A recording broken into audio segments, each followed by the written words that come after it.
శివరాత్రి రోజు తప్పకుండా చేయాల్సింది ఉపవాసం. ఉపవాసం అంటే ఏమిటి? దానికి 2 అర్థాలు ఉన్నాయి. ఒకటేమో మనం అస్తమాను వాడుకునే అర్థం, మనకి అందరికీ తెలుసు. ఏమిటంటే అన్నం మానేయడం. ఒక రకంగా ఏదైనా తినడం మానేసి ఉపవాసం చేయడం మంచిది. ఎందుకంటే మీరు సైంటిఫిక్ గా చూస్తే కనుక శరీరంలో పువ్వు ఇలాంటివి ఉంటాయి కదా, అవి కొన్ని కరుగుతాయి. దానివల్ల ఆరోగ్యం బాగుపడుతుంది. అలాగే విపరీతంగా తినేస్తే నిద్ర వస్తుంది తప్ప భగవంతు మీద మనస్సు నిలవదు. అందుకని ఉపవాసం అనే దాన్ని మన ప్రతి పండక్కి మన ఋషులు లింక్ చేసి పెట్టారు. కానీ గుర్తుపెట్టుకోండి, అలా మానేసేసి మధ్య బీపీలు షుగర్లు ఉన్న వాళ్ళందరూ కటిక ఉపవాసం చేద్దామని పట్టుదలతో కూర్చొని పక్క రోజు వెళ్ళి హాస్పిటల్లో శనైలు పెట్టించుకుంటారు.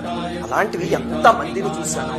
అలాంటి ఉపవాసాలు ఎప్పుడూ చేయకండి, అది మంచిది కాదు. ఇంకా రెండవది అసలైన ఉపవాసం ఏమిటి? ఇది అన్నం మానేయడం ఉపవాసం కాదు. అసలైనది ఏమిటి అంటే ఉపవాసం అంటే దగ్గరగా ఉండడం.